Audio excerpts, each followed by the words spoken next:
Magkapatid na mangangalakal ng basura sa baryo, parte 1. Ako si Antonio Atoy de la Cruz, 16 na taong gulang, at ito ang aming kwento. Maaga pa lang, bumabangon na kami ni B-Boy, ang aking nakababatang kapatid na 13 taong gulang. Hindi dahil may mga pangarap kaming abutin, kundi dahil kailangan naming mamulot ng basura para makasurvive sa araw na ito. Mga alas 5 pa lang ng umaga, nakatayo na kami sa tapat ng bahay namin, kung matatawag ng bahay, ang maliit na kubo na gawa sa mga piraso ng yero at triplex na nakapulot namin sa mga demolition sites. Walang kuryente, walang tubig, at ang sahig ay lupa lang na nagiging putik kapag tag-ulan. Pero ito ang tahanan namin, at dito namin natutunan ang kahulugan ng tunay na pagkakapatid. Kuya Atoy, tara na. Baka maunahan pa tayo ng iba sa mga magagandang basura, sabi ni B-Boy, habang tinutuloy ang aming kariton na gawa sa mga gulong ng bisikleta at mga kahoy na pinagpatong. Ang kariton na ito, ang aming kabuhay, ang aming susi sa pag-survive sa araw. Naglakad kami sa mga madilim na eskinita ng Barangay Santa Maria, kung saan ang mga ilaw at ang mga daan ay puno ng mga butas na nagiging lawa kapag umuulan. Dito sa lugar na ito, lahat ng tao ay nagtatrabaho ng husto para makakuha lang ng pangkain sa araw na yon. Walang mga mayayamang tao di, maliban kay Madam Elena Curing, ang tanging mayaman sa aming barangay na nakatira sa malaking bahay na may mataas na bako. Habang naglalakad kami, nakita namin si Mang Nestor Vergara na nagbubukas ng kanyang tindahan ng sari-sari. Kumaway kami sa kanya at nginitian niya kami pabalik. Si Mang Nestor ay isa sa mga mababait na tao dito sa barangay. Minsan, kapag may sobrang pagkain siya, binibigay niya sa amin. Mag-ingat kayo mga bata. Nakita ko kanina yung si Palito na nagronda na naman dito sa may kanto, sabi ni Mang Nestor sa amin habang nag-aayos ng mga paninda niya. Si Palito, kahit sino sa barangay na ito ay kilala siya. Isang matandang lalaki na palaging nakaupo sa kanyang lumang truck, nakatanaw sa mga batang naglalakad sa kalye. May mga kwentong kumakalat tungkol sa kanya na sumisigaw siya sa mga bata, na hinahabol niya ang mga nagnanakaw, at na may mga kakaibang kurikulat siyang ginagawa. Pero ang totoo, hindi ko talaga siya kilala ng personal. Nakikita ko lang siya minsan, nakaupo sa kanyang truck, nakatingin sa kawalan na paisip. Salamat sa paalala, mag-iingat kami, sagot ko habang hinla ko si B para magpatuong destinasyon. Ang aming unang stop ay ang may kanto ng Roxas Street, kung saan nakatayo ang malaking bahay ni Madam Curing. Palagi naming pinupuntahan dito dahil ang mga basura nila ay may mga magagandang materials na pwede naming benta sa junk shop, mga bote, lata, at minsan ay may mga damit pa na medyo maganda pa. Pagdating namin doon, nakita namin si Madam Curing na nakatayo sa kanyang gate. Siya ay isang babaeng nasa mid-50, medyo mataba, at palaging nakangiti. May mga singsing siya sa daliri at palaging nakasuot ng magagandang damit kahit nandito lang siya sa bahay. Atoy, B-Boy, halika dito mga anak, tawag niya sa amin, na may malaking ngiti sa mukha. May dala akong mga pagkain para sa inyo. Lumapit kami sa kanya at binigay niya sa amin ang isang plastic bag na puno ng mga tinapay at ulo ng manok. Ang amoy ay napakasarap at kitang-kita kong nanlaki ang mata ni B-Boy sa saya. Salamat po Madam Curing, sabi ko habang tumatanggap sa kanyang regalo. Hindi po namin kayo mababayaran pero salamat talaga. Ay, hindi mo na kailangang magbayad anak. Alam kong mahirap ang buhay ninyo at gusto ko lang kayong tulungan, sagot niya habang hinahaplos ang ulo ni Bib. O sige, kumuha na kayo ng mga basura dyan at kapag kailangan ninyo ng tulong, pumunta lang kayo dito sa akin. Habang nagsasalita siya, napansin kong may mga lalaking nagtratrabaho sa loob ng kanyang bahay. May mga kalalaking nagbubuhat ng mga malalaking freezer at may mga ingay na parang may ginagawa sa loob. Medyo kakaiba pero hindi ko na masyadong inisip. Siguro naman ay nire-repair lang nila ang mga appliances. Pagkatapos naming makakuha ng mga basura sa kanilang lugar, nagtungo kami sa aming susunod na destinasyon, ang malaking dump site sa dulo ng barangay. Dito sa lugar na ito, nagkakatambakan lahat ng mga basura galing sa iba't ibang sulok ng lungsod. Maraming mga scavenger dito na tulad namin, naghahanap ng mga materyales na pwedeng ibenta. Habang nagtutulak kami ng aming kariton papunta sa dump site, nakasalubong namin si Jenny Mercado, isang nurse na nagtratrabaho sa Barangay Health Center. Siya ay maganda, may mahabang buhok na itim, at palaging nakangiti kapag nakikita namin siya. Hindi ko alam kung bakit, pero every time na nakikita ko siya, parang may tumutunog na kampana sa puso ko. Kumusta, Atoy? B-Boy? Bati niya sa amin habang naglalakad. May dala siyang bag na puno ng mga gamot. Siguro papunta siya sa trabaho. Okay lang po, Jenny. Ikaw, kumusta ang trabaho mo sa health center? Tanong ko, hoping na hindi obvious sa tinig ko ang kaba ko kapag kausap ko siya. Abala ang araw ko ngayon. May mga bata dito sa barangay na may fever at kailangan kong bisitahin sila. Sagot, o sige, mag-ingat kayo sa dump site. Nakita ko kanina si Palito na nakatambay din doon sa area. Matapos naming makausap si Jenny, nagpatuloy kami sa dump site. Pero habang naglalakad, hindi ko maalis sa isip ko ang sinabi niya tungkol kay Palito. Bakit kaya palagi siyang nakikita sa mga lugar kung saan kami pumupunta? Parang sinusundan niya kami.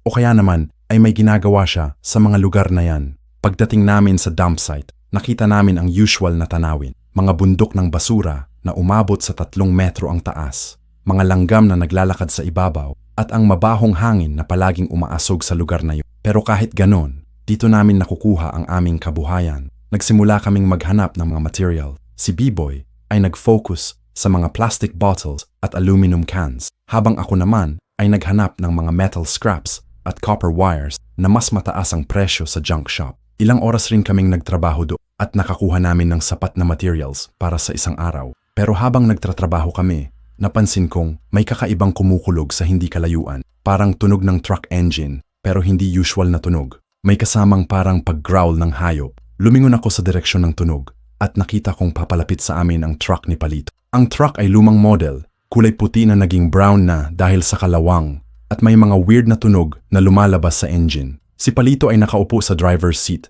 nakatingin sa amin. Pero ang nakakagulat ay yung mga mata niya, parang may iba. Hindi ako sure kung trick of light lang, pero parang may kumikinang doon na hindi normal. B-Boy, tara na. Umalis na tayo dito. Bulong ko sa aking kapatid habang binabantayan ko si Palito. Pero bago pa kami makaalis, bumaba si Palito sa kanyang truck at naglakad papunta sa amin. Siya ay matanda na, nasa 60s siguro, payat, at may mga sugat sa mukha na mukhang fresh. Ang damit niya ay madumi at may amoy na parang hindi naligo ng matagal. Mga bata, nakita ninyo ba yung mga batang nawala dito kanina? Tanong niya sa amin na may malakas na boses. Mga 7 taong gulang, 2 silang magkapatid na lalaki. Umiling kami.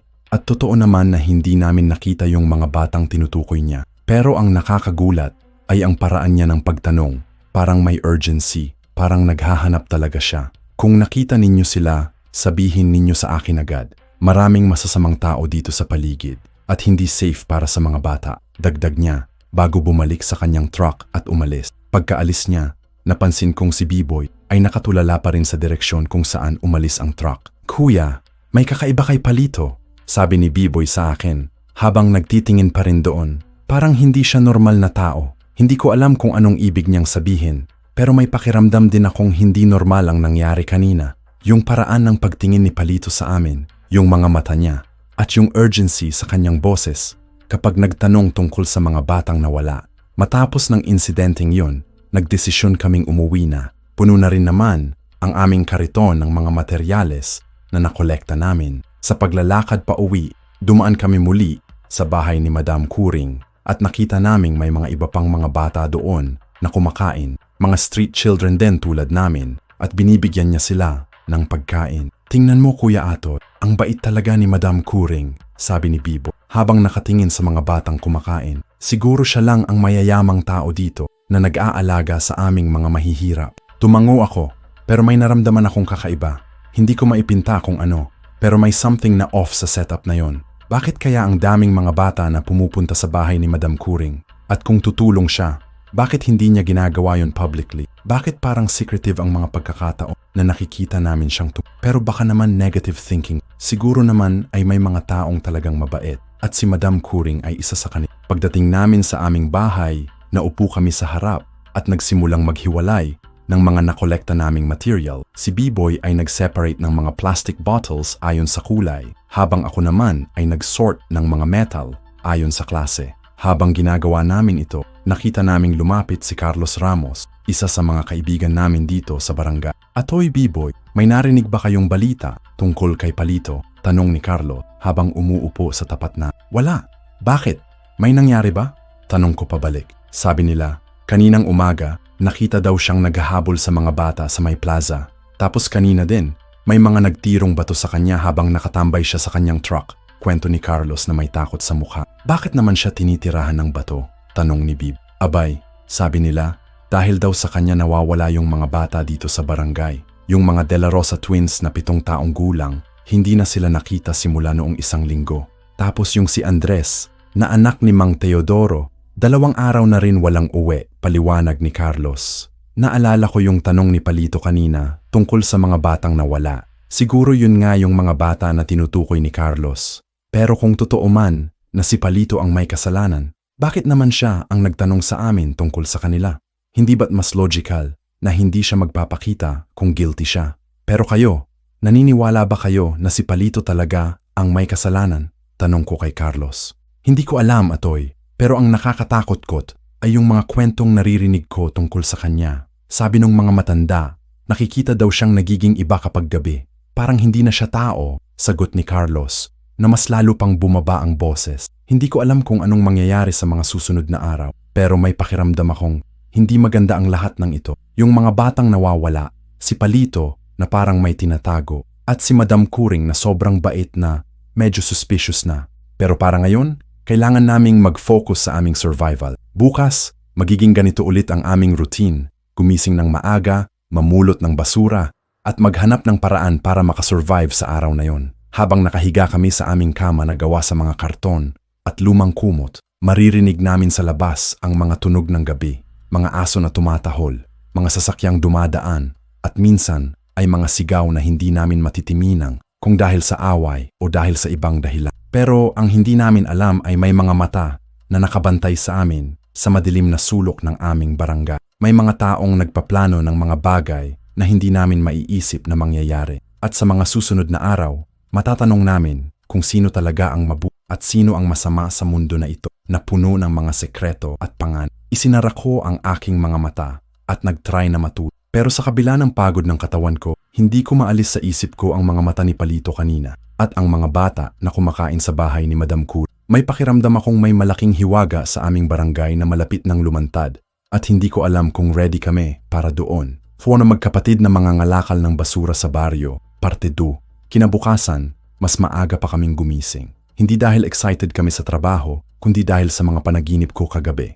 Panay si Palito at ang mga mata niyang parang may kumikinang nakakaiba. Sa panaginip ko, hinahabol niya ako, pero hindi siya tumatakbo. Naglalakad lang siya, pero kahit tumakbo ako, nakakaabot niya pa rin ako. Kuya, gising ka pa ba kagabi? Maririnig kita na parang nag-i-inconscience, sabi ni Bib habang nag-aayos ng aming kariton. Hindi, natulog naman ako. Siguro napagod lang talaga, sagot ko, kahit alam kong hindi yun ang totoo. Nagsimula na ulit kaming maglakad sa mga kalye ng barangay para sa aming pang-araw-araw na hanap buhay. Pero habang naglalakad, napansin naming may mga group ng mga tao na nag-uusap sa mga kanto. Lahat sila ay may worried na expression sa mukha at maririnig naming binabanggit nila ang pangalan ni Palit. Lumapit kami sa isang grupo na naroon si Mang Rogelio Santos, isa sa mga nakatatandang residente ng barangay. Mang Rogelio, anong nangyayari? Tanong ko. Atoy, may nahanap na namang batang nawawala kagabi, sagot niya na may takot sa boses. Si Clarissa Navarro, yung 7 taong gulang na anak ni Aling Rosa. Nakita siya huling beses kahapon ng hapon, naglalaro sa may sapa. Ngayon, wala na. Nanindig ang balahibo ko sa narinig. Isa na namang bata ang nawawala. At lahat ng mga ito ay nag-start noong mas madalas namin nakikita si Palito na nagro-roaming sa barangay. Saan po siya huling nakita? Tanong ni B. Sa may likod ng bahay ni Madam Kuring, yung area na malapit sa sapa. Mga 6:00 ng hapon daw yun, sagot ni Mang Rogelio. Ang problema, hindi siya umuuwi kahit na dumilim na. Hindi niya ginagawa yun dati. May kumunot sa noo ko. Malapit sa bahay ni Madam Kuring? Pero hindi ko maisip na may kinalaman si Madam Kuring dito. Siya ang pinakamabait na mayamang tao na kilala namin dito. Nagpatuloy kami sa aming lakad, pero hindi ko maalis sa isip ko ang mga nangyayari. 3 bata na ang nawawala sa loob ng 2 linggo. At lahat ng mga ito ay mga batang mahihirap, katulad namin, na walang makapangyarihang magulang na maghahanap sa kanila. Pagdating namin sa dump site, may nakita kaming kakaibang tanawin. May mga pulis na nakatayo doon at may mga yellow tape na nakakabit sa isang parte ng lugar. Lumapit kami para tingnan kung ano ang nangyayari. Anong meron dito? Tanong ko sa isang scavenger na kilala namin na si Mang Ernesto Padilla. May nahanap silang kadiri, atoy, hindi mo gugustuhing makita, sagot niya na umiling-iling. Mga piraso ng katawan ng bata, hindi kompleto, parang kinain ng hayop. Napaatras ako sa narinig. Mga piraso ng katawan, kinain ng hayop? Ano bang klaseng hayop ang kakain ng tao? Sir, pwede po ba namin malaman kung ano ang nangyari? Tanong ko sa isang pulis na naroon. Ang pulis ay tumingin sa amin at nakita kong may awa sa mata niya. Mga bata, umalis na kayo dito. Hindi maganda ang nakita namin. At mag-ingat kayo, ha? Huwag kayong mag-isa-isa, lalo na kapag gabi. Habang umaaalis kami sa lugar na yon, hindi ko maalis sa isip ko ang mga sinabi. Kung totoo man na may hayop na kumakain ng mga tao di, anong klaseng hayop kaya yun? At bakit ngayon lang ito nangyayari? Sa paglalakad namin pa uwi, nakasalubong namin si Jenny na papunta sa health center. Pero ngayon, hindi ko na naramdaman yung usual na kaba kapag nakita ko siya. Ang nasa isip ko lang ay ang mga nangyayari sa barangay. Jenny, narinig mo na ba ang nangyayari dito sa barangay? Tanong ko sa kanya. Oo, nakakatrauma talaga. Sa health center, maraming mga magulang na pumupunta para magpatanong kung safe pa ba na palabasin ang mga anak nila. Sagot niya na may lungkot sa mukha. Wala pa kaming official na report tungkol sa mga cause of death ng mga batang nahanap. Pero ang mga nakita namin ay hindi normal. Anong ibig mong sabihin na hindi normal? Tanong ni B. Jenny ay tumingala sa akin. Parang nag-iisip kung sasabihin niya ba sa amin ang totoo. Yung mga sugat sa mga katawan, hindi gawa ng tao. Yung pattern ng mga kagat, mas malaki kaysa sa mga aso o pusa. At yung paraan ng pag-separate ng mga parte ng katawan, parang ginawa ng malakas na hayop na may matalinong pag-iisip. Lumunok ako ng malalim. Malakas na hayop na may matalinong pag-iisip? Anong klaseng hayop kaya yon? Kayo, mag-ingat talaga. Lalo na kayong mga batang nag-iisa sa mga daan. Kung pwede, wag na kayong lumabas kapag gabi. Paalala ni Jenny bago siya nagpatuloy sa kanyang lakad. Matapos naming makausap si Jenny, nagdesisyon kaming direktang umuwi na. Pero habang naglalakad, nakita naming may commotion sa may kanto, kung saan usually nakikita namin si Palito na nakatambay. May mga grupo ng mga lalaki na nakatayo doon at nakita naming hawak nila ang mga bato at mga stick. Sa gitna nila ay si Palito, nakaupo sa kanyang truck, pero hindi siya umaalis, kahit kitang-kita niya ang galit ng mga tao. Putang ina mo, Palito, dahil sa'yo nawawala ang mga bata. Sigaw ng isang lalaking kilala namin na si Danilo Alonzo, isa sa mga carpenter dito sa barangay. Lumabas ka dyan sa truck mo. Makakakita mo ngayon, dagdag ng isa pang lalaki. Pero si Palito ay hindi gumagala. Nakaupo lang siya sa driver's seat, nakatingin sa mga taong galit sa kanya. Pero ang nakakagulat ay hindi siya mukhang takot. Parang may ibang iniisip siya, parang may hinihintay. Biglang tumayo si Palito sa kanyang truck at naglakad palapit sa mga galit na akala ko ay magkakaroon ng away, pero ang ginawa niya ay nagsalita ng malakas. Mga tol, hindi ako ang kalaban ninyo. May mas malaking problema tayo dito sa barangay. At kung hindi ninyo ako pakikinggan, mamamatay pa ang mga bata ninyo, sabi ni Palito na may seryosong tono sa boses. Ano pang sasabihin mo dyan? Simula noong nag-start kang mag-roaming dito, saka nagsimulang mawala ang mga bata, sagot ni Danilo habang itinataas ang bato na hawak niya. Dahil hinahanap ko sila, hinahanap ko ang mga bata na ninakaw, sigaw ni Palito. May mas malaking demon dito sa barangay ninyo at hindi ninyo alam na nasa harap-harapan na ninyo siya. Demon? Anong ibig niyang sabihin? At sino naman ang tinutukoy niya na nasa harap-harapan namin? Pero hindi na nakapagsalita pa si Palito dahil biglang may tumama sa kanyang ulo, isang bato na binato ni Danilo. Duguan na ang noo ni Palito pero hindi siya umiyak o sumigaw. Nakatingin lang siya sa mga taong nandoon, parang may disappointment sa mata niya. Hindi ninyo ako pakikinggan, magpapakasawa kayo sa inyong mga ignoransya, sabi ni Palito bago bumalik sa kanyang truck at mag-drive palayo. Pagkaalis ni Palito, nagkagulo-gulo na ang mga tao. May mga nagsasabing tama ang ginawa nila, may mga nagsasabing baka mali sila. Pero lahat sila ay nagkakasundo sa isang bagay. Takot silang lahat sa mga nangyayari sa barangay. Sa gabing yon, habang nakahiga kami sa aming improvised na kama, maririnig namin sa labas ang mga tunog na kakaiba. Hindi usual na tunog ng mga aso o pusa. May mga tunog na parang malaking hayop na tumatawid sa mga kalye. Kuya, natatakot ako, bulong ni Biboy sa akin. Parang may sumusunod sa atin kanina habang naglalakad tayo pa uwi. Totoo yung sinabi niya. Kanina, habang naglalakad kami pa uwi, may pakiramdam din akong may nakabantay sa amin sa madilim na mga sulok. Parang may mata na sumusunod sa bawat galaw namin. Matulog ka na, B-boy. Nandito ako, hindi kita pababayaan, sabi ko sa kanya. Kahit sa totoo lang ay takot din ako. Mga 12:00 ng gabi, nagising ako dahil sa isang tunog na napakalakas. Parang may humahagupit sa lupa at may mga ungol na parang galing sa malaking hayop. Dahan-dahan akong tumayo at sumilip sa aming bintana na gawa sa plastic. Sa labas, sa liwanag ng buwan, nakita kong may malaking anino na tumatawid sa daan. Hindi ako sure kung tao ba ito o hayop, pero ang laki niya ay parang malaking aso, pero nakatayo sa dalawang paa.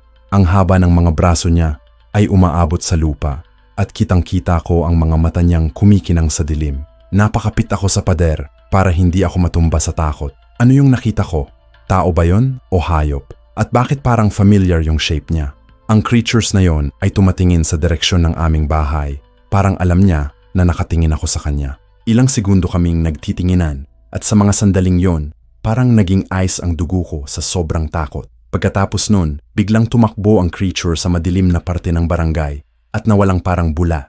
Hindi ko na siya nakita, pero ang takot ay nanatili sa puso ko hanggang umaga. Kinabukasan, sa pakikipag-usap namin sa ibang mga tao sa barangay, nalaman naming hindi ako lang ang nakakita ng mga kakaibang bagay. Si Aling Perla Salazar ay nagsabi na nakita niya ring may malaking anino sa kanyang bakur. Si Mang Oscar Banzon naman ay narinig ang mga ungol na galing sa may sapa. Pero ang nakakagulat ay noong mga panahong yon, hindi na namin nakita si Palit. Simula noong pagkakalapito sa kanya ng mga tao, hindi na siya nagpapakita sa mga usual na lugar kung saan namin siya nakikita. Siguro nga tama ang ginawa nila kay Palit. Simula noong nawala siya, hindi na rin namin naririnig yung mga kakaibang tunog sa gabi, sabi ni Carlos noong nakausap namin. Pero hindi ako convinced. Sa nakita ko noong gabi, hindi yun si Palit. Yung creature na yon ay hindi tao. At kung hindi si Palito ang dahilan ng mga nangyayari, sino kaya? Mga hapon ng araw na yon, habang naghahanap kami ng mga pwedeng pagkaperahan na basura sa may gilid ng sapa, biglang lumapit sa amin si Madam Ku. May dalang malaking bag at nakangiti siya sa amin. Atoy, B-boy, mabuti at nakita ko kayo. May trabaho ako para sa inyo kung gusto ninyo, sabi niya sa amin. Anong klase pong trabaho, Madam Kuring? Tanong ko. Sa bahay ko, may mga delivery na darating mamaya ng gabi. Kailangan ko ng mga tutulong sa pagbubuhat ng mga boxes. Bayad ko sa inyo ay 5,000 piso, sagot niya. 5,000 piso? Sobrang laki ng amount na yun para sa amin. Yan ang kikitain namin sa isang buwan ng pamumulot ng basura. Pero bakit po sa gabi? Hindi po ba mas safe kapag sa umaga? Tanong ni Bibo. Yung mga delivery trucks, yun lang ang available na schedule nila. Night shift kasi sila. Paliwanag ni Madam Kur. O ano, pwede ba kayo mamaya ng 2:00 ng gabi? Nagkatinginan kami ni Bibo. Sa isang banda, malaking tulong sa amin ang 5,000 piso. Sa kabilang banda, natatakot kami sa mga nangyayari sa barangay, lalo na sa gabi.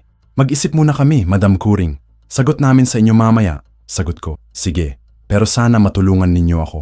Wala akong ibang mapapagkakatiwalaan dito, kundi kayo, sabi niya bago umalis. Habang naglalakad pa uwi, nag-usap kami ni B-Boy tungkol sa offer ni Madam Kuring. Kuya, malaking tulong sa amin yung pera na yon. Pwede na nating ayusin yung bubong natin at makakabili pa tayo ng pagkain na hindi basura, sabi ni B. Tama siya. Pero may naramdaman akong kakaiba sa offer ni Madam Kuring. Bakit sa gabi? At bakit kami ang napili niya sa lahat ng mga tao dito sa barangay? Sige, gawin natin. Pero mag-ingat tayo, ha?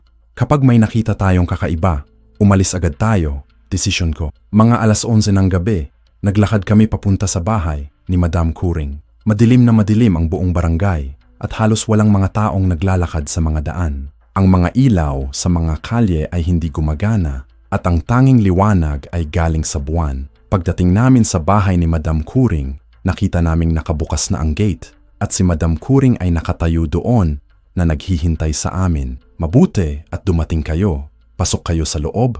Nandoon na yung mga boxes na kailangan ninyong buhatin, sabi niya sa amin. Pumasok kami sa kanyang compound at nakita naming maraming mga boxes na nakatayo sa may garage.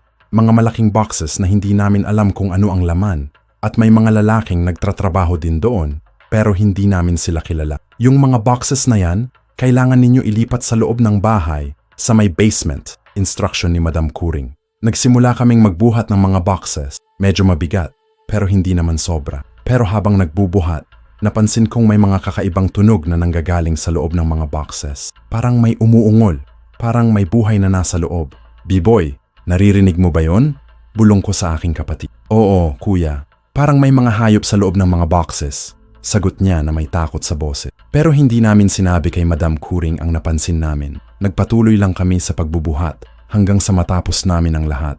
Sa paglalakad namin pa uwi, hindi namin namalayan na may nakabantay sa amin sa madilim na sulok ng bakuran ni Madam Curing. Mga mata na kumikinang sa dilim, nakatutok sa bawat galaw na. At sa hindi kalayuang lugar, sa isang madilim na parte ng barangay, nakaupo si Palito sa kanyang truck, nakabantay din sa bahay ni Madam Curing. May hawak siyang mga bagay na hindi namin matitiminang kung ano, pero mukhang mga weapon. Ang lahat ng mga ito ay connected, pero hindi pa namin alam kung paano. Magkapatid na mangangalakal ng basura sa baryo, parte 3. Mga ilang araw matapos ang trabaho namin kay Madam Curing, nagsimula akong mapansin ang mga pagbabago sa aming barangay. Hindi lang dahil sa mga batang patuloy na nawawala, kundi sa mga bagay na mas subtle pero nakakagulat din. Una, si Madam Curing ay naging mas generous pa sa amin. Halos araw-araw na may pagkain siyang binibigay sa amin. Mga lutong bahay na sobrang sarap. Mga pagkaing hindi namin nakakain dati.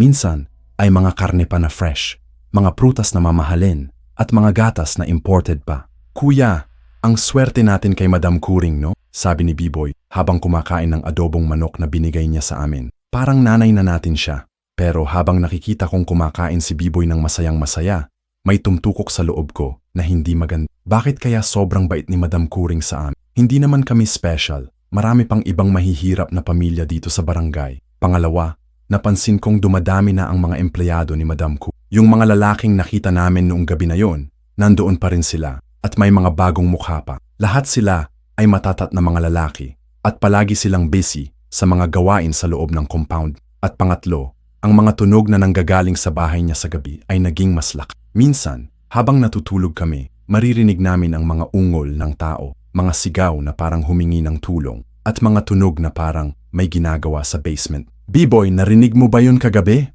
Tanong ko sa kapatid ko habang naghahanda kami para sa aming araw-araw na pamumulot ng basura. Yung mga sigaw? Oo, kuya. Pero sabi ni Madam Curing noong nagtanong ako sa kanya, may mga construction workers daw na nagtratrabaho sa gabi para sa renovation ng basement niya. Sagot ni Bibo. Construction workers sa gabi? Medyo kakaiba. Pero baka naman totoo nga.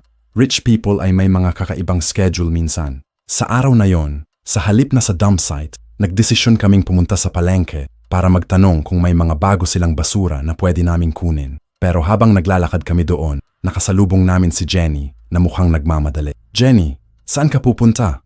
Tanong ko sa kanya. Atoy, B-Boy, mabuti nakita ko kayo. Sabi niya habang tumigil para makausap kami. May emergency sa health center. May napadala sa amin na isang bata na nakita sa may ilog. Pero yung kondisyon niya ay hindi niya na tinuloy ang sasabihin. Anong nangyari sa bata? Tanong ni Bibo. Buhay pa siya, pero parang nawala na yung isip niya. Parati siyang umiiyak at nagsasalita ng mga words na hindi namin maintindihan. At may mga marka sa katawan niya na hindi normal. Paliwanag ni Jenny na may takot sa mata. Anong klaseng marka? Tanong ko. Parang mga bite marks, pero mas malaki kaysa sa mga usual na hayop. At may mga scratches na parang gawa ng mga malalalim na kuko. Sagot.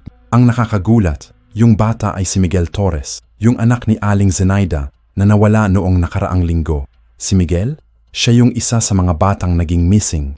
At ngayon, bumalik siya, pero hindi na normal ang kondisyon niya. Pwede ba namin siyang makita? Tanong ko kay Jenny. Hindi siguro maganda, pero kung gusto ninyo, pwede kayong sumama sa akin sa health center. Baka makatulong pa kayo kasi kaedad ninyo siya.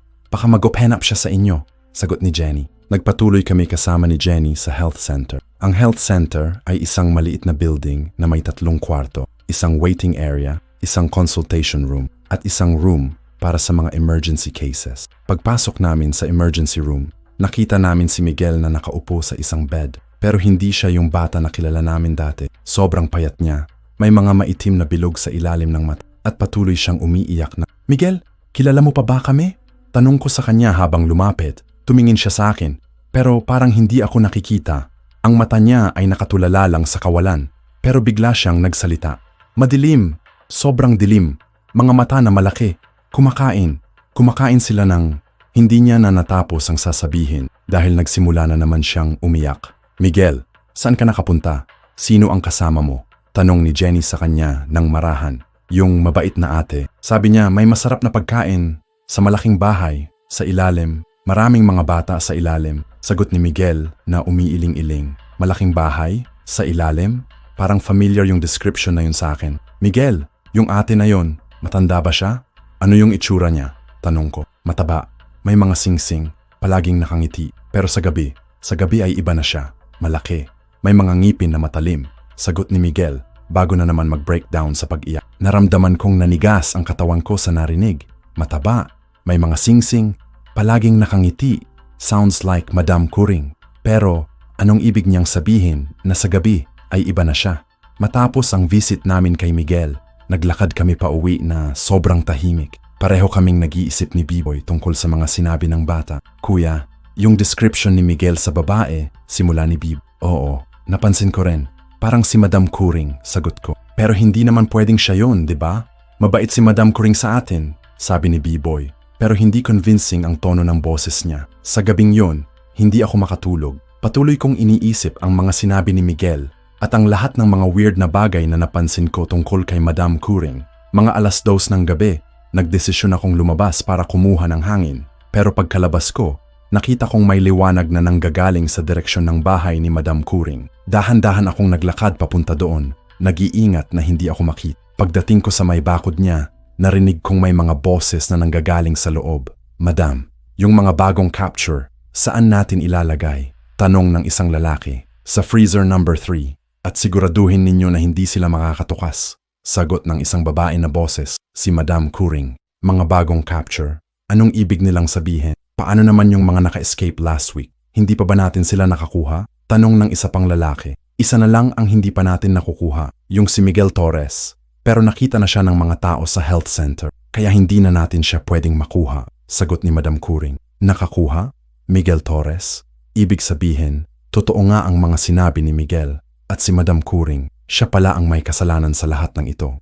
Biglang narinig kong may mga footsteps na papalapit sa gate. Dali-dali akong nagtago sa likod ng isang malaking puno. Nakita kong may 2 lalaki na lumabas sa compound ni Madam Kuring at may dala silang mga bags na mukhang mabigat. Dadalhin ba natin ito sa usual na lugar? Tanong ng isa. Oo, sa may ilog. Siguraduhin mo na hindi makikita ng mga tao, sagot ng kasama niya. Mga ilang minuto matapos nilang umalis, bumalik ako sa aming bahay. Pero hindi ko magawang sabihin kay B-Boy ang narinig ko. Parang hindi niya matatanggap na si Madam Kuring, na sobrang bait sa amin, ay may kasalanan sa mga nangyayari. Kinabukasan, habang naghahanap kami ng mga pwedeng pagkakakitaan sa may palengke, nakasalubong namin si Carlos na mukhang excited. Atoy, B-Boy, mabuti nakita ko kayo. May balita ako, sabi niya sa amin. Anong balita? Tanong ko. Nakita ko si Palito kagabi, pero hindi siya nag-isa. May kasama siyang babae na mukhang nurse din, kwento ni Carlo. Nurse? Siguro si Jenny yun, sabi ni Bib. Hindi alam, pero ang importante, nakita ko silang pumasok sa compound ni Madam Kuring at may dala silang mga weird na gamit, parang mga weapons o kaya mga tools, dagdag ni Carlos. Weapons? Bakit naman may weapons si Palito at ang nurse na kasama niya? At bakit sila pumasok sa compound ni Madam Kuring? Anong oras mo sila nakita? Tanong ko. Mga 3:00 ng madaling araw. Tapos after mga kalahating oras, nakita ko silang lumabas. Pero may dala na silang isang malaking bag. Hindi ko alam kung ano yung laman, sagot ni Carlos. Sa hapon ng araw na yon, habang nandoon kami sa may sapa para maghanap ng mga plastic bottle, bigla kaming nilapitan ni Jenny. Pero ngayon, may kakaiba sa kanya. May mga bandage siya sa braso at mukha siyang pagod na pagod. Jenny, anong nangyari sa'yo? Tanong ko sa kanya. Atoy, kailangan nating mag-usap. May mga bagay na kailangan ninyong malaman tungkol sa mga nangyayari dito sa barangay. Sabi niya sa amin na may seryosong tono. Anong mga bagay? Tanong ni B-Boy. Hindi dito. Sumama kayo sa akin sa health center mamaya ng gabi. Mag-isa lang kayo. Huwag ninyong sabihin sa ibang tao, sabi ni Jenny bago Sa gabing yon, pumunta kami sa health center. Pagdating namin doon, nakita namin si Jenny na nag-aantay sa amin pero hindi siya nag-isa. May kasama siyang lalaki na kilala namin, si Palito. Mga bata, umupo kayo. Kailangan ninyong marinig ang totoo tungkol sa mga nangyayari dito, sabi ni Jenny. Bakit kasama ninyo si Palito? Sabi ng mga tao. Siya ang may kasalanan sa lahat ng ito, sabi ni B-Boy na may takot sa boses. Si Palito ay tumayo at tumingin sa amin. Ngayon, sa malinaw na ilaw ng health center, nakita ko ang mga detalye sa mukha niya. May mga old scars siya sa leeg at sa mga braso, mga marka na parang gawa ng malalalim na kuko. Mga bata, hindi ako ang kalaban ninyo. Ako ay isang manug, isang hunter ng mga aswang. At yung mga nangyayari dito sa barangay ninyo, may malaking aswang na nakatira dito na nagpretend na tao, paliwanag ni Palito. Aswang? Yung mga creature na kwento lang ng mga lola naming, hindi pwedeng totoo yon. Hindi namin maintindihan, sabi ko. Si Madam Elena Curing ay hindi tao. Siya ay isang powerful na aswang na nag-disguise bilang mabait na mayamang babae. Ginagamit niya ang kanyang false kindness para ma-attract ang mga potential victims, especially mga batang tulad ninyo, dagdag ni Jenny. Pero mabait siya sa amin. Binibigyan niya kami ng pagkain, protesta ni Bibo. Yun nga ang teknik niya, sagot ni Palito. Ginagawa niya kayong trust sa kanya para kapag kinailangan niya kayo, hindi kayo mag-resist. Yung mga pagkaing binibigay niya sa inyo, may mga special ingredients na nag-make sa inyo na mas appetizing sa kanya. Naramdaman kong sumakit ang tiyan ko sa narinig. Lahat ng mga pagkaing kinain namin na galing kay Madam Curing, may special ingredients? Yung mga batang nawawala, lahat sila ay nakuha ni Madam Curing. May malaking operation siya sa basement ng bahay niya. Doon niya kinukulong ang mga bata, ginagawa silang food storage para sa kanya at sa mga kasama niya, dagdag ni Jenny. Mga kasama niya? Tanong ko. May grupo siya ng mga lesser aswangs na nag-work sa kanya. Yung mga lalaking nakikita ninyo sa compound niya, hindi lahat ng yun ay tao, paliwanag ni Palito. Naalala ko yung mga lalaking nakita namin nung gabi na nagtrabaho kami kay Madam Curing. May kakaiba nga sa kanila, yung mga mata nila, yung paraan nilang gumalaw. Pero bakit hindi kayo dumiretso sa pulis? Tanong ni Bib. Dahil sino ang maniniwala sa amin? At pangalawa, may mga pulis din na nakontrol na ni Madam Curing. May powerful magic siya na nakakagawa sa mga tao na mag-trust sa kanya, sagot ni Jenny. Kayo dalawa, tumingin si Palito sa amin. Kailangan ninyong mag-ingat. Nakita ko na special ang treatment ni Madam Curing sa inyo. Ibig sabihin, may mga plano siya para sa inyo na hindi maganda. Bigla kong naalala yung mga boxes na binuhat namin sa bahay at yung mga unggol na narinig namin galing sa at yung mga tunog sa gabi nang gagaling sa basement. Anong gagawin namin? Tanong ko. Una, huwag na kayong kumain ng mga pagkaing bigay niya. Pangalawa, huwag kayong mag-isa kapag lumalab. At pangatlo, kapag nakita ninyo siyang mag-transform sa tunay niyang form, tumakbo agad. Instruction ni Pa. Mag-transform? Tanong ni B. Kapag gabi at kapag wala siyang mga makakakita, bumabalik siya sa tunay niyang form. Malaking creature na parang aso pero nakatayo sa dalawang paa. May malalaki at matatalim na kuko at mga ngipin na kaya magdurog ng buto. Paliwanag ni Jenny. Naalala ko yung creature na nakita ko sa labas ng aming bahay noong isang gabi. Yun pala si Madam Curing. Kailangan namin ng tulong ninyo para ma-defeat siya, dagdag ni Palito. Pero delikado ito. May chance na mamatay tayo lahat. Tumingin ako kay Bib at nakita kong takot pero determined din siya. Kung si Madam Curing nga ang dahilan kung bakit nawawala ang mga bata sa aming barangay, kailangan naming gawin ang... Anong kailangan naming gawin? Tanong ko. At doon nagsimula ang aming kikipaglaban sa isang kaaway na hindi namin inakala na posibleng totoo sa amin. Magkapatid na mangangalakal ng basura sa baryo, parte 4. Ang plano ni Palito at Jenny ay simple pero napakadelika. Kailangan naming mag-infiltrate sa compound ni Madam Curing sa gabi para ma-rescue ang mga batang nakulong niya sa basement at samantalahin ang pagkakataon na yon para ma-defeat siya habang nasa tunay niyang form siya. Ang pinakamahalagang parte ng plan, sabi ni Palito habang nagsiset up ng mga weapons sa mesa ng health center, ay ang timing. Si Madam Curing ay pinakamalakas kapag transformado na siya, pero yun din ang time na hindi siya makapag-disguise. Kapag nakita siya ng mga tao sa true form niya, mawawala ang magic niya na nagpapakontrol sa kanila. Nakita ko ang mga weapons na hinanda niya, mga matatalinong kutsilyo, holy water na nakakuha niya sa simbahan, at mga herbal na mixture na sabi niya ay effective laban sa mga aswang. Jenny, ano naman ang role mo dito? Tanong ko sa kanya. Ako ay trained din na manug, tulad ni Palito. Nalaman ko lang ang tungkol kay Madam Curing nung nagtrabaho ako sa health center dito. Yung mga batang nare-receive namin na may mysterious injuries, lahat sila ay mga survivors ng mga aswang attacks. Paliwanag ni Jenny. Survivors? Ibig sabihin, may mga iba pang nakasurvive maliban kay Miguel? Tanong ni B-Boy. Oo, pero hindi lahat ay nakakaalala ng nangyari. Ang mga aswang ay may ability na mag-erase ng memories ng mga biktima nila. Si Miguel ay swerte dahil nakatakas siya bago pa completely ma-erase ang kanyang memory, sagot ni Jenny.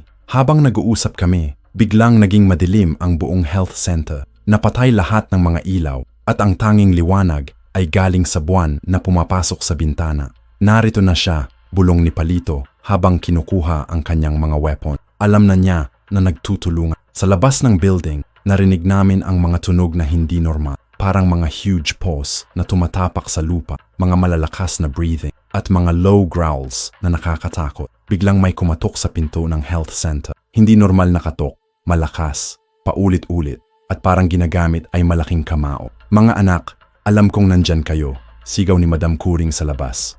Pero ang boses niya ay iba na, mas mababang tono at may kasamang growl. Hindi ninyo ako matatago mula sa akin. Naamoy ko ang takot ninyo. Huwag kayong magsalita, bulong ni Jenny sa amin. Kapag narinig niya ang boses ninyo, matatandaan niya kayo hanggang sa huli. Ang mga katok ay naging mas malakas. At biglang, narinig namin ang tunog ng mga kuko na kumakalmot sa metal na pinto. Palito, tawag ni Madam Curing. Alam kong ikaw ang nagtuturo sa mga batang ito. Lumalabas ka dito at pag-uusapan natin ang mga bagay na dapat nating pag-usapan. Hindi sumagot si Palito pero nakita ko sa mukha niya na nag-iisip siya ng mga possible moves. Kapag hindi kayo lumalabas, dagdag ni Madam Cu, papatayin ko lahat ng mga batang nakulong ko sa basement. Isa-isa, habang pinapakinggan ninyo ang mga sigaw nila. Hindi ko kinaya ang narinig. May mga innocent na bata sa basement niya na hindi namin kilala at mamamatay sila dahil sa amin. Kailangan nating gawin something, bulong ko kay Palito. Hindi pa. May backup plan tayo. Biglang tumigil ang mga nagiging tahimik ang lahat sa loob ng pero ang tahimik na yon ay mas nakakatakot pa kaysa sa mga bigla na lang. May tumunog na malalakas sa likod ng building. Parang may bumubuhos na maraming lata o metal sa lupa. Ang basement, sabi ni Jenny. Sinisira niya ang basement para patunayan sa atin na capable siyang gawin ang mga banta niya. Hindi na ako nakatiis. Tumayo ako at naglakad papunta sa pinto.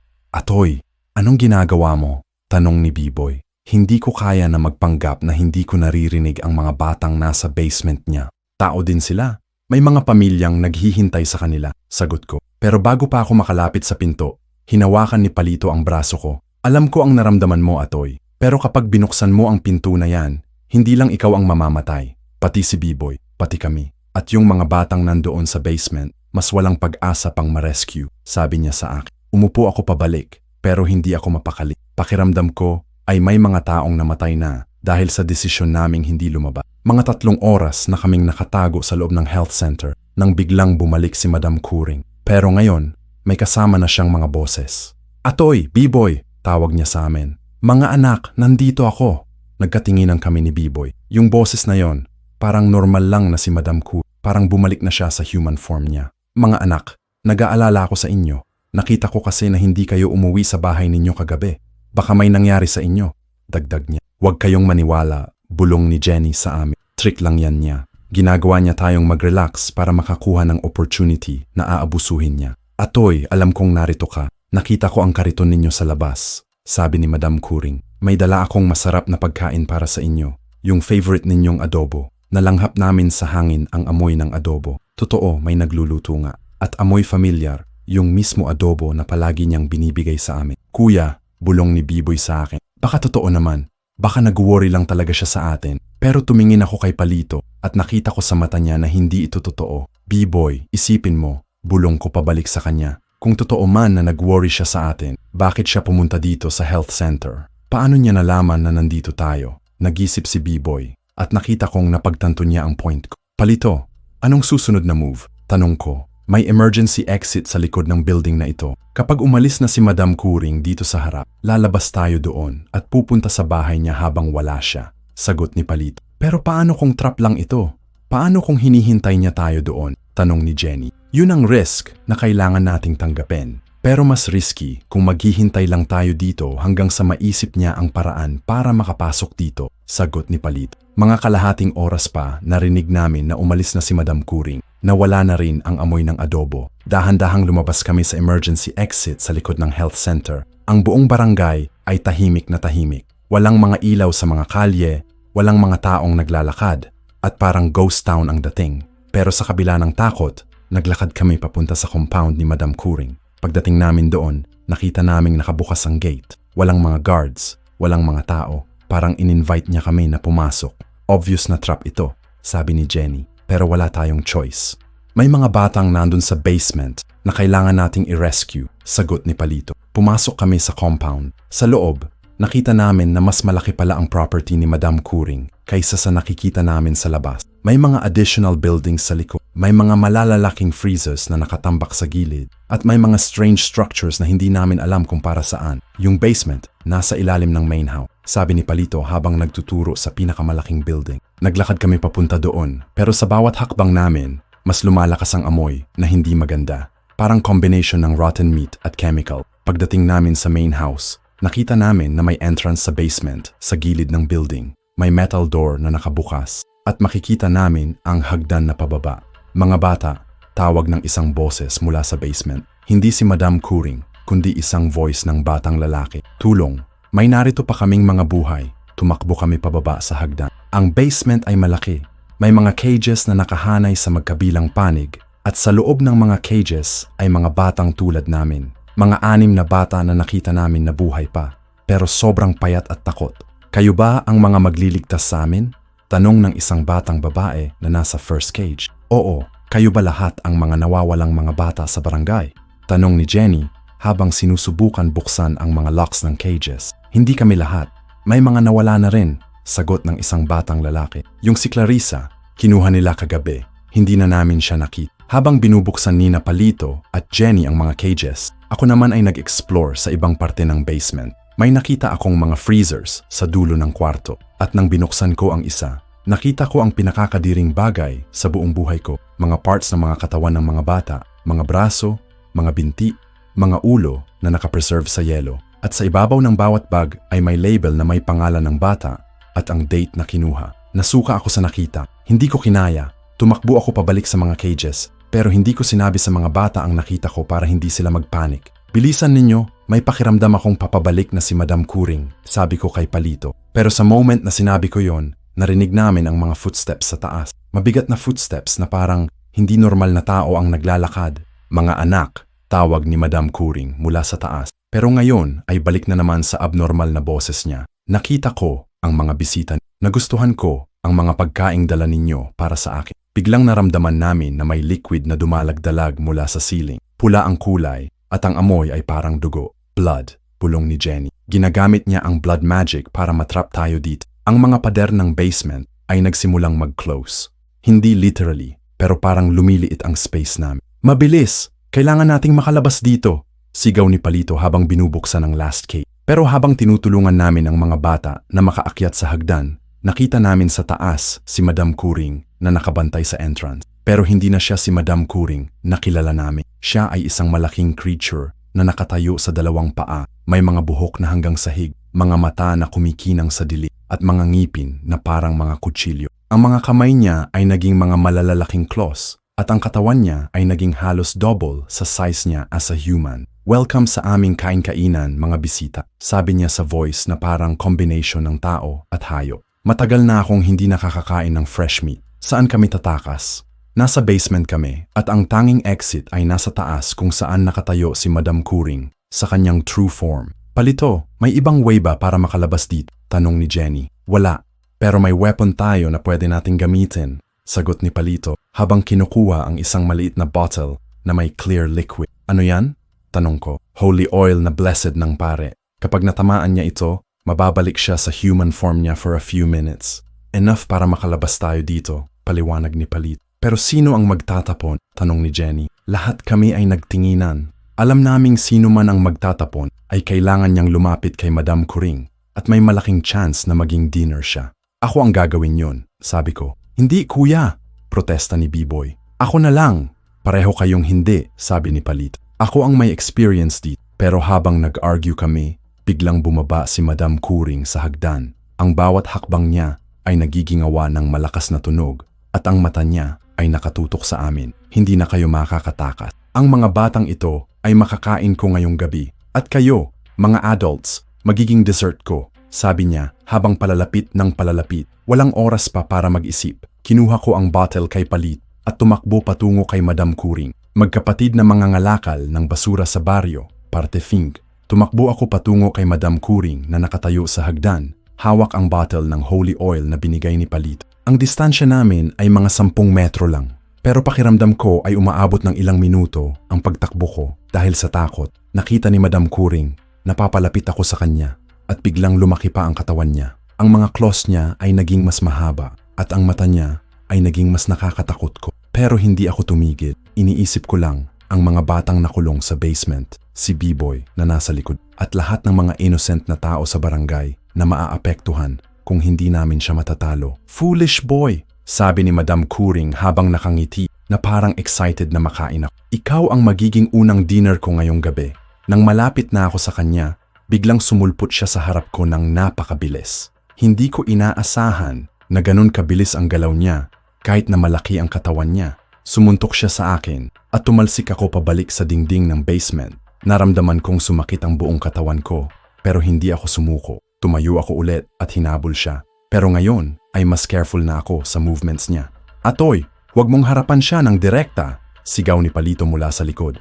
Distract mo lang siya tapos throw mo ang oil. Sumunod ako sa advice ni Palito. Sa halip na direktang tumakbo patungo kay Madam Kuring, kumuha ako ng mga stones na nakatambak sa basement at pinato siya. Hindi naman siya nasaktan sa mga bato, pero na-distract siya at hindi niya napansin na papalapit na ako sa kanya mula sa gilid. Nang nasa perfect distance na ako, tinapon ko ang bottle ng holy oil sa mukha niya. Tamang-tama ang pagkakatama at biglang sumigaw si Madam Kuring ng napakalakas.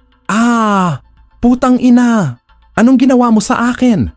Ang katawan niya ay nagsimulang mag-shrink pabalik sa normal na size niya as a human. Ang mga claws niya ay naging normal na kamay at ang scary na mata niya ay bumalik sa normal. Pero nakita ko sa mukha niya ang pinakamalalim na galit na nakita ko sa buong buhay. Mabilis!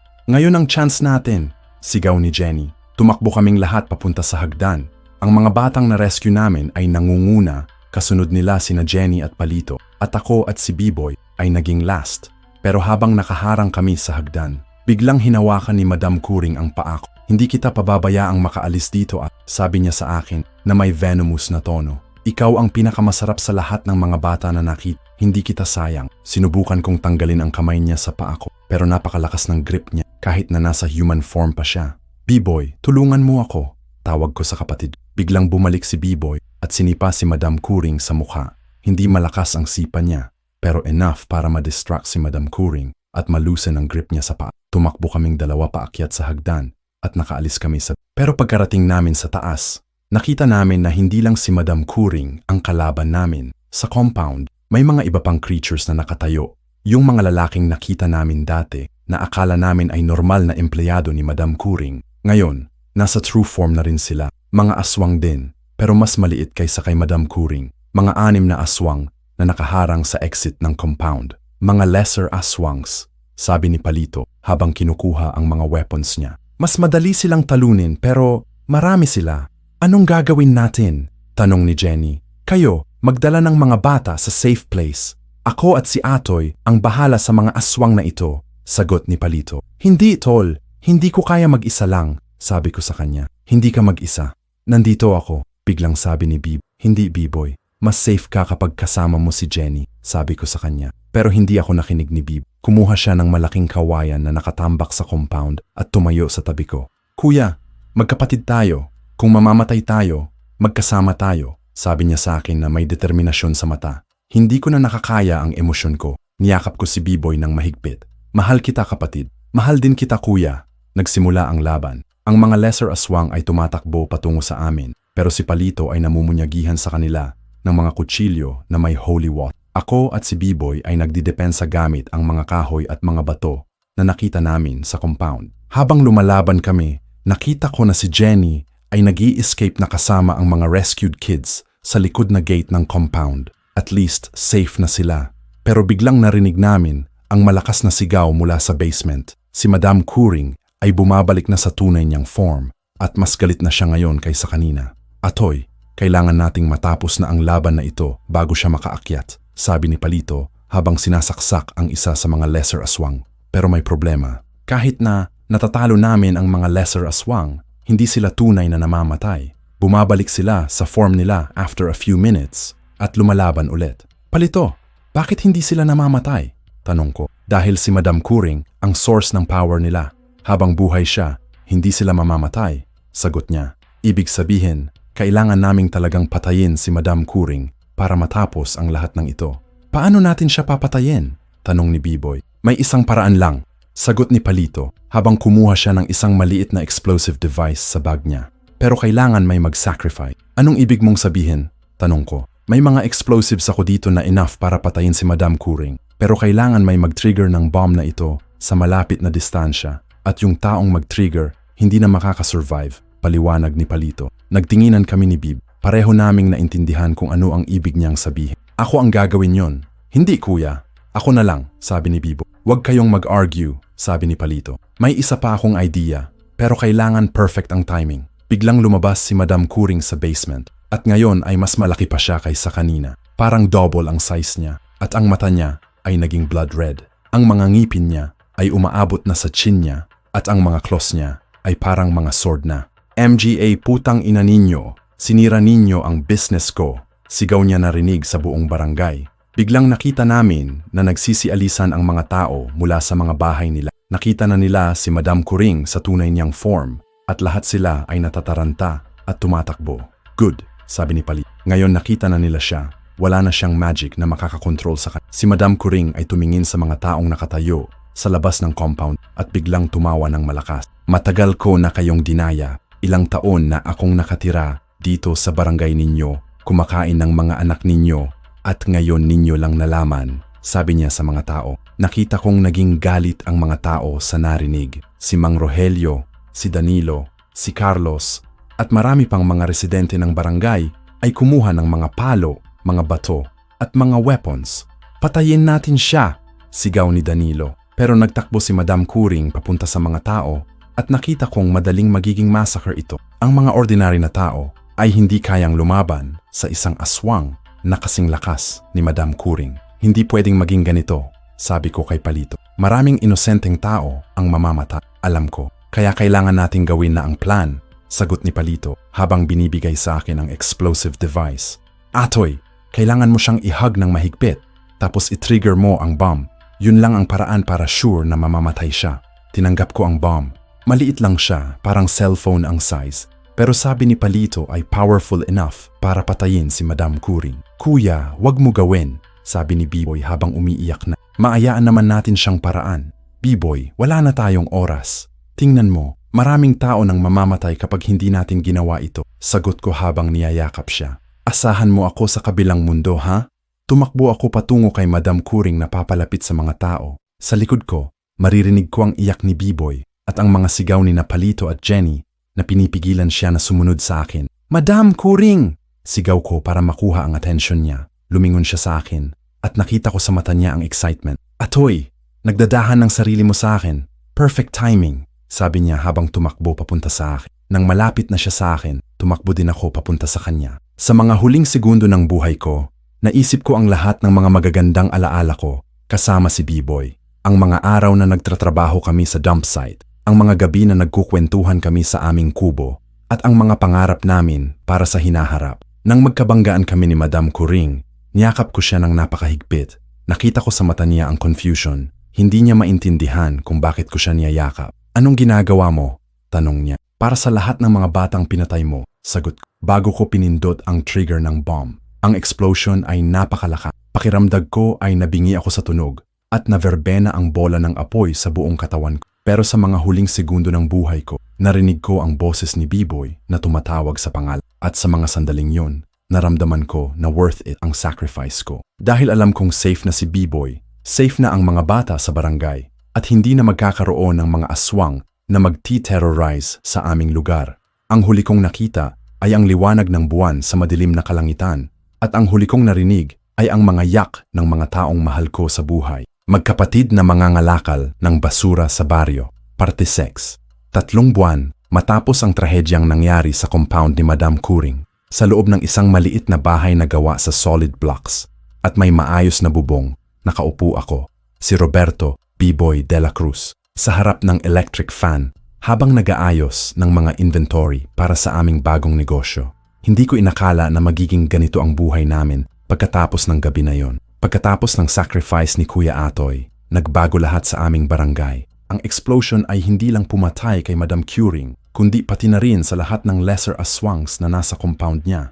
Wala na silang source of power, kaya namatay din sila lahat. Pero ang pinakamalaking pagbabago ay sa akin. Hindi na ako yung batang dependent kay Kuya Atoy sa lahat ng bagay. Matuto akong maging independent Matuto akong mag-decide para sa sarili ko. At higit sa lahat, matuto akong ipagpatuloy ang legacy na iniwan niya. B-boy, tapos na ba ang count ng mga copper wires? Tanong ni Jenny. O mas kilala ko na siyang si Mrs. Jenny Dela Cruz, ang asawa ko na 2 buwan pa lang. Oo, narinig ninyo ng tama. Si Jenny at ako ay naging magkasal 2 buwan matapos ng hindi ko inakala na mangyayari, lalo na't mas matanda siya sa akin. Pero sa mga araw na pagkatapos ng pagkamatay ni Kuya At, siya ang naging emotional support ko. Siya ang tumayo bilang kapatid, magulang, at eventually, mahal ng buhay ko. Tapos na, mahal, mga 15 kilos tayo ngayong linggo, sagot ko habang sinusulat ang number sa aming logbook. Ang aming negosyo ay naging successful na junk shop. Hindi na kami yung mga scavenger na namamolot lang ng basura. Ngayon, may sarili na kaming shop kung saan bumibili ang mga tao ng mga recycled material. Naging aming partner si Palito na nag-decide na tumira permanently sa aming barangay para mag-operate ng aswang hunting business niya. Palito, kamusta ang shipment ng mga aluminum cans? Tanong ko kay Palito na kasalukuyang nag-aayos ng mga produkto sa aming display area. May dumating na bagong supplier kanina, local scavengers, galing sa barangay San Miguel. Malinis ang quality ng materials nila. Sagot ni Palito habang nagse-separate ng mga aluminum cans ayon sa grade. Si Palito ay naging parang tatay sa amin matapos ng lahat ng nangyari. Siya ang nagturo sa amin kung paano mag-run ng business, kung paano makipag-deal sa mga suppliers, at kung paano mag-manage ng finance. Pero higit sa lahat, siya ang nagturo sa amin na hindi kami dapat mahiya sa aming nakaraan bilang mga scavenger. Ang importante, palagi niyang sinasabi sa amin, ay ang honesty ninyo sa negosyo. Maraming opportunity sa mundo na magkakaroon kayo ng malaking pera through illegal ways. Pero kung gusto ninyong magkaroon ng sustainable business, dapat matuto kayong maging honest sa lahat ng transactions ninyo. At yun nga ang ginawa namin. Sa loob ng 3 buwan, naging kilala kami sa buong lungsod bilang yung junk shop na hindi nandadaya sa presyo, na hindi bumibili ng nakaw na materials, at na tumutulong sa mga kapwa scavenger na makakuha ng fair price para sa mga nakolekta nilang mahal. May mga visitors tayo. Tawag ni Jenny mula sa sala ng aming. Lumabas ako para tingnan kung sino ang mga bisita at nakita ko ang mga dating rescued kids na nakaupo sa aming sofa. Si Miguel Torres na ngayon ay completely recovered na, kasama ang kanyang mga magulang. Si Maria Santos, isang batang babae na isa sa mga last na na-rescue namin. At si Carlos Jr., anak ni Carlos na nawala for 2 weeks bago ang final confrontation. Kuya B-Boy, tawag ni Miguel habang tumatayo para yakapin ako. Salamat sa pagbisita mo sa amin last week. Oo, isa sa mga regular activities ko ay ang pagbisita sa mga dating victims ni Madam Kuring. Hindi lang sa mga bata, pati na rin sa mga pamilya ng mga namatay. Ginagawa ko yon para ma-ensure na okay sila at para ma-share ko rin sa kanila ang blessings na natatanggap namin sa aming negosyo. Miguel, kamusta ang school mo? Tanong ko sa kanya. Okay na kuya, grade 3 na ako ngayon at hindi na ako natatakot sa gabi. Sagot niya na may malaking ngiti sa mukha. Isa yun sa mga pinakanakakatuwang part ng recovery process ng mga bata. Lahat sila ay nakabalik na sa normal na buhay. May mga therapy sessions sila na sponsored ng local government at lahat ay nakakapag-aral na ulit. Kuya B-Boy, tawag ni Maria, may surprise kami para sa'yo. Nagulat ako nung binigay nila sa akin ang isang picture frame. Sa loob ng frame ay isang group picture namin lahat. Ako, si Jenny, si Palito, at lahat ng mga rescued kids, kasama ang mga pamilya nila. Sa baba ng picture ay may nakasulat, "Salamat sa pamilyang De La Cruz." Mga bayani ng Barangay Santa Maria, hindi ko napigilan ang luha ko. Hindi dahil sa lungkot, kundi dahil sa saya na naramdaman ko. Nakita ko na worth it ang sacrifice ni Kuya At. Nakita ko na may mga buhay na na-save, may mga pamilyang naging complete ulit, at may mga batang nakakangiti na ulit. Salamat sa inyo, sabi ko sa kanila habang niyayakap yung picture frame. Matapos nilang umalis, bumalik kami sa aming daily routine. Si Jenny ay nag-focus sa mga administrative tasks ng business. Si Palito ay nag-handle ng mga heavy lifting activities. At ako ay nag-manage ng customer relations at financial records. Mga 6:00 ng hapon, habang nagsasara na kami ng shop, may lumapit sa amin na isang matandang babae na hindi namin kilala. "Mga anak, kayo ba ang mga De La Cruz?" Tanong niya sa amin. "Opo, kami po yun. May kailangan po ba kayo?" Sagot ni Jenny. "Galing ako sa Barangay San Juan. Narinig ko ang kwento ninyo kung paano ninyo natalo ang aswang na si Madam Kuring." Sabi ng matandang babae na may respeto sa boses. "May problem din kasi kami sa aming barangay. May mga kakaibang nangyayari na similar sa mga naranasan ninyo dito." Nagtinginan kami ni Palito. Mukhang may bagong case na naman. Anong klaseng kakaibang nangyayari? Tanong ni Palito. May mga batang nawawala din. May mga kakaibang creatures na nakikita sa gabi. At may isang family doon na sobrang yaman pero walang nakakaalam kung saan galing ang pera nila. Paliwanag ng matandang babae. Nakita ko sa mata ni Palito ang excitement. Hindi excitement para sa danger, kundi excitement para sa opportunity na makatulong ulit sa mga taong nangangailangan. Mga anak, papayag ba kayo na tumulong sa amin? Tanong ng matandang babae. Tumingin ako kay Jenny at nakita ko sa mata niya na supportive siya sa desisyon na gagawin ko. Tumingin din ako kay Palito at nakita ko na ready na siya para sa bagong adventure. Opo, tutulungan namin kayo, sagot ko. Pero kailangan muna namin ayusin ang mga arrangements dito sa negosyo namin. Give us 1 week, tapos pupunta kami sa inyo. Nagpasalamat ang matandang babae at umalis. Nung nakaupo na kami sa aming sala, nag-usap kami tungkol sa bagong mission. B-boy, sure ka ba na ready ka na para sa ganitong klaseng adventure? Tanong ni Jenny sa akin. Jenny, si Kuya Atoy ay namatay para ma-save ang mga innocent na tao. Kung hindi natin ipagpatuloy ang ginawa niya, parang pinawalang halaga natin ang sacrifice niya, sagot ko. Pero kailangan mo ring mag-ingat. Hindi ka na nag-iisa ngayon. May asawa ka na. May business tayo na kailangan ma-maintain, dagdag ni Jenny. Alam ko, kaya naman hindi ako mag-i-take ng mga unnecessary risks. Pero kapag may mga taong nangangailangan ng tulong at alam namin na kaya natin silang tulungan, moral obligation natin na gawin yon, paliwanag. Sa gabing yon, habang nakahiga kami sa aming kama, nag-prayer ako kay Kuya At, hindi sa way na spiritual o religious, kundi sa way na emotional acknowledgement sa kanya. Kuya, sana proud ka sa akin ngayon. Hindi ko inabando na ang mga principles na itinuro mo sa akin. Naging successful ang negosyo namin, pero hindi kami naging greedy. Tinutulungan namin ang mga kapwa naming mahihirap at ipinagpapatuloy namin ang legacy mo ng pagtulong sa mga innocent na tao, bulong ko sa hangin. At sa mga sandaling yon, pakiramdam ko ay narinig niya ako. Pakiramdam ko ay nandoon siya, proud sa mga achievements namin at supportive sa mga future plans namin. Ang buhay ay patuloy. May mga challenges pa rin. May mga problems pa rin na kailangan namin isolve. Pero ngayon, may family na ako na magsisupport sa akin, may stable income na kami, at may purpose na kami sa buhay. At higit sa lahat, natutunan ko na ang tunay na meaning ng sacrifice. Hindi ito yung pagbigay lang ng buhay mo para sa iba.